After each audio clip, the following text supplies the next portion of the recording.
Good evening, ladies and gentlemen. Welcome to another night at Mobile Beat Las Vegas 2016. We are live here from the DJN TV suite. It has been a week, a tiring week, a lot, because we've been coming to you, bringing you footage, bringing you video clips, talking about cool things, and introducing you to some really cool folks. Tonight, my guest, I've got Charlie here. Charlie, you are working with the Midwest DJs Live. Hey, John, yes.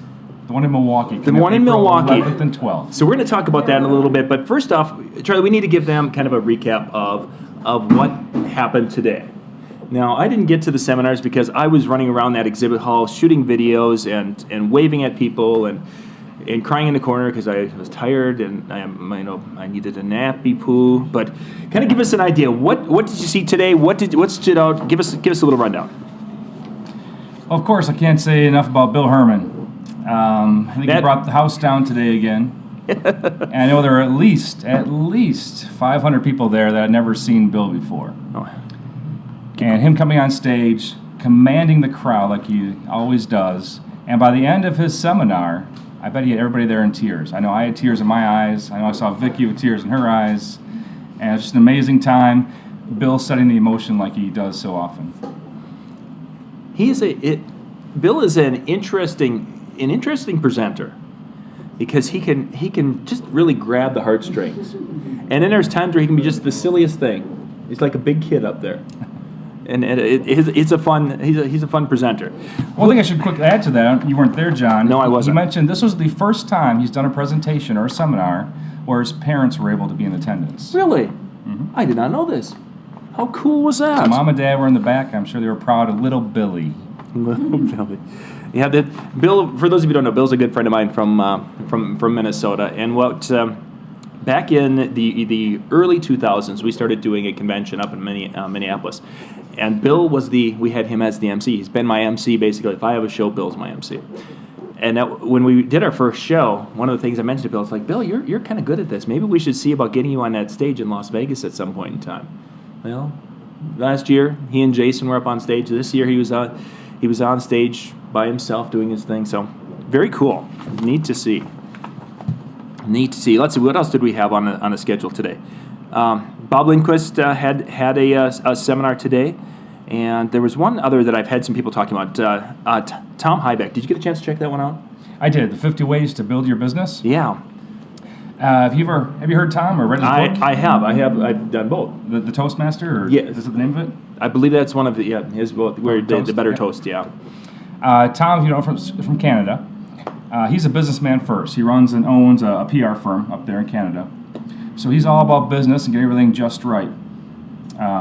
He said he wouldn't even take clients unless he's the right fit for the clients. And we know we've heard that many times over at different seminars. If you're not the right fit for us, I don't think we should be in partnership together for this wedding or this event. Yeah, and that's actually a phrase that I've used when it comes to when I'm meeting with clients and such in the pre-booking stage.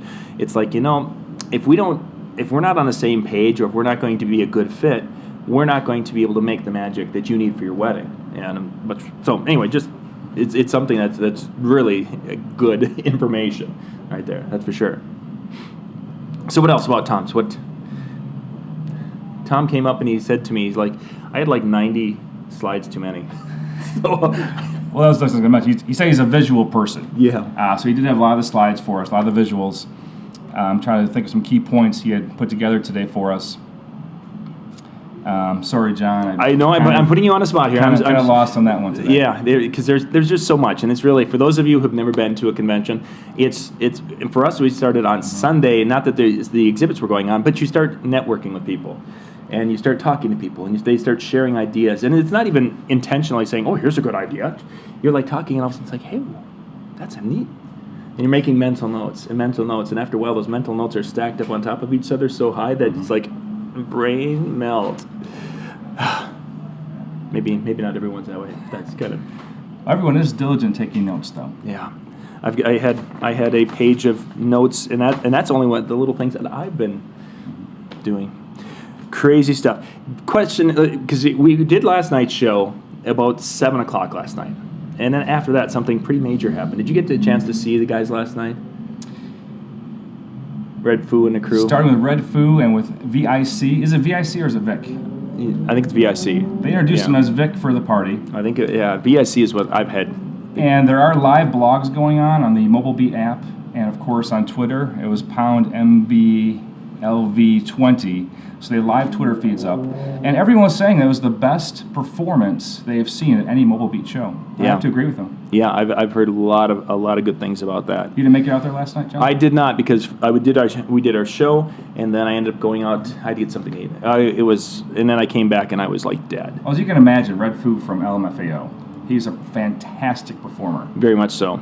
He had his crew with him. He had the party crew, he called them, and they were all dressed up, dancing on stage. He would bounce back and forth from being DJ to being the front man and singing. And they used a ton of confetti, a ton of props, a lot of energy. The room did not settle down during his entire set. Wow. I saw some video, and okay, so what I was seeing was a lot of pants being dropped down. I'm hoping that was just a segment of it. That wasn't. Yeah. I mean, that was just chaos up on his stage. They're doing their thing, and I mean, it was kind of like that, the video to a point. Yeah. Oh, the energy those guys had was just crazy. And after seeing him, it was yesterday too. He did the Q&A earlier yesterday. He did the Q&A for one of the sessions. Were you able to see that? Yes. More about him, his background? That was probably, and not. I've got a lot of friends who are presenting here, but that was probably the highlight of the show for me, was the Q&A that he did, because he's just an incredible. I mean, it's not like he's not a polished presenter, but he's a very charismatic person, and he's a great storyteller. And he just sat there and we're like, I relate to that, or yeah, Matt. It was just a really cool experience with that, and you don't see that all that often. The one thing I learned that I did not know personally is that he is Barry Gordy's son, Barry Gordy's youngest son. Yeah, and some of the guys were talking about that in the background. It's like, well, that's kind of cool. There's a kind of a family in the music industry. And yet, when he's talking about, I did started doing dance parties. But then with that, obviously he didn't grow up in a privileged household. He didn't have this career handed to him. He still had to work for it. Mm-hmm. He was a DJ first, and he had some friends, and he said his first gig was for his grandma. So it was pretty interesting. In a retirement home or whatever. Yeah. And you're visualizing this guy, in the regalia, he talked about that branding and such, and how important that was. And there, you're just kind of visualizing that guy walking in and, hey, come on, Grandma, this is you're your friends. Oh, that was crazy. Cool stuff.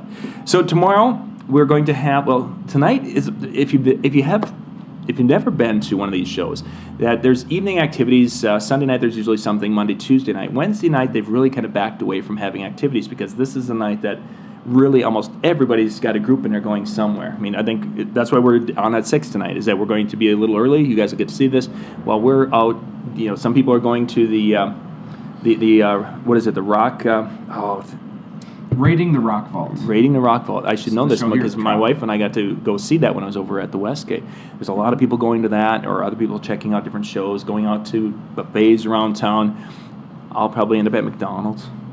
But Wednesday nights are just a time for groups to get together, because this really becomes a family reunion, and that's really kind of a cool aspect of the show. So, and then tomorrow there's no exhibit hall; it's just seminars, and the seminar list is like almost all my friends are. Everyone that's speaking tomorrow is like a friend of ours. That we've been around forever. So it'll be a kind of a fun day. Just go sit. For me, I can sit and veg and just watch these guys and cheer them on. So that's kind of get there and enjoy it. Exactly, for once, instead of having to work and run back and forth. We have time to talk about John Taffer today? Goodness gracious, I almost forgot about that. Yeah, he was the keynote for probably the whole conference was Mr. John Taffer. Goodness, yeah. Thank you for reminding. From the Spike TV show, Bar Rescue. And he was pretty much as loud and obnoxious as you would see him on TV for a show. And I didn't get there. And I saw some posts, and they were saying basically he's up there yelling at... He is. He was... So he does come across that way, but backstage, I heard he's the nicest guy. I didn't get a chance to meet him myself. Right. I heard he's the nicest guy, willing to listen. What I thought was the most intriguing thing of his presentation, I could tell he put some time and thought into researching our mobile DJ industry. He's worked with DJs before, club DJs obviously. Yeah. But his focus was really on us making more money and how mobile DJs can work together in the industry to increase our presence, work together as an organization basically. And he hit the nail on the head with that. Cool. And I was surprised at how in tune he was to our mobile DJ, because he wasn't ever a DJ himself. He said he's worked with DJs, he's produced DJs, he even has a patent on some music organizing program from 20 years ago or something. Interesting. So for clubs and different bars he's worked for. But he was really in tune with mobile DJ, and that really showed a lot of respect to him for me. Yeah, that's an interesting that you say that it was very obvious that he had done his research and done some homework on this. Because we both have sat in seminars from people from outside the industry, and it's like they're giving you a fill in the blank, Boy, you guys really need to increase your business, you DJs, because there's things that you should be doing out there to really increase your sales, you DJ, that kind of a thing. We've experienced that, and it's like, okay, your message is kind of okay, but it wasn't really tailored to, and they. So what do you guys actually do? That kind of a thing is what you feel you've seen before. So cool. What was his big takeaway? I mean, or was there a big takeaway from his presentation that was something like you were like, that's an aha moment for you? Again, I'm putting you on the spot. Sorry, man.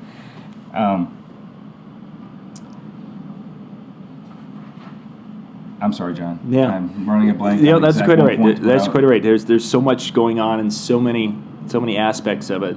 As I'm thinking back to even some of the things I watched the other day, I sat through a couple of them, and what do I remember from like Matt Martindale's? He had 5 points. Don't remember what they were, but boy, I remember the grapevine. That was what I remembered from it, because there's so many things I'd have to go back to my notes. So cool stuff. So tomorrow's seminars. Let's put it. We're going to put that to rest with the mobile beat things. Let's talk about Midwest DJs Live. Okay, thanks. Coming up in a month, just a little under a month. Yeah, 1 month, the Midwest DJs Live. Tell us a little bit now for those who aren't familiar with that. First off, there's the big shows. You've got DJ Expo out on the East Coast, and you've got Mobile Beat here out on the West Coast or in the middle of the desert out here. But we're doing something in the Midwest. Go ahead. Tell us a little bit about it. Well, have you ever been to one of the smaller shows? There's Midwest DJs, there's ARM DJs, Yep. A couple of the West Coast shows, East Coast smaller shows. We are a group of DJs primarily. So we started as DJs, we're still DJs, and we're the ones planning this convention for other DJs like you guys. So we want you to come, we want you to get some great content. It's primarily a networking event. So we offer a lot of time for you to sit down, network. We have evening events scheduled, so there's plenty of time to network and get to pick the brains of other DJs in the local market. Primarily, we're Midwest, so we draw a lot from the Milwaukee, Chicago. We're getting a few guys from Minneapolis area. We even have guys coming from as far away as Pennsylvania, as far away as Spokane, Washington. We have some great speakers lined up, like Mr. Bill Herman. Yep. Jim Cerrone will be there, and a few Perfect others. toast. Vicky Musini will be there. Musni. And so we're looking for a great show this year. We already have our attendance up to over 100 pre-registered attendees. So it's looking to be a nice, smallish Midwestern show. Now you say it's kind of that regional show. Is it something that, say, if I'm coming from out of the area, I mean, is it going to be just information related to more of a Midwest, or is it going to be something that I, as a West Coast DJ or an East Coast DJ, could really learn from? We are bringing the same content you would get here in Las Vegas. So we're bringing the same caliber speakers with some of the same exhibitors and vendors will be there also. So we want you to get the same quality content you get anywhere else, but the show might be a little cheaper or more approachable or a better date than making it out here to Vegas for a week, for example. Right, yeah, that's a cool thing. And I think one thing that I've heard at the smaller shows that is kind of a cool thing is that if I'm coming from like out of the area, if I'm one of the few people flying in, I could be the only one from my market coming into this, and I'm learning things. And if I'm coming into a market like that, I'm going to have people share things with me that they wouldn't share probably with their rivals in that market. So if there's 5 people coming from a market, maybe they may not share, but boy, they see someone in that way you can kind of network. So sometimes that is a big thing. Sometimes it depends. Yeah, I'm hoping most DJs will be open to share with other DJs and not be scared of sharing in their market. But, not like it was when we first started these things. It was a different story. Somebody was talking about that downstairs. Is like, when we got when 1997 and 98, when we came to the first one, it was basically, Who are you? What do you want to learn from? No, you can't look at my playbook. Get away! And that's just changed so much since then. So if people want to find out more information, where can they go to check the show out? MidwestDJsLive.com. Cool. We have the Facebook page also, and we have a link on there if you want to sign up for our show space for a show ticket. Yeah. And 2-day show. What's the show price? Right now we're at $79. Nice. And they can buy for the 2-day show. We prefer to have people buy it with these shows. Prefer to have you buy it in advance if you're thinking about going, because it helps for planning. Exactly. Because it's like, oh, all of a sudden if a lot of people buy it at the last minute, and it's like, what? Chairs. Cool stuff. Yeah. Well, gang, we just wanted to have a little bit of a recap for today. So if you guys have any questions about the Midwest DJs Live Show, we'll put the link in the description below so you guys can check that out. Charlie? Yes. Thank you much for coming on and Thanks, John. kind of Good to see you sharing out a here. little bit. Yeah, it's good to see you. And I think it's time to go have supper and take a nap. And I'm not sure if that's the order in which it'll happen nap today. tonight's in the cards. This is John Young with the Disc Jockey News, Disc Jockey News TV. Thanks for watching tonight. Thanks, Good night. John.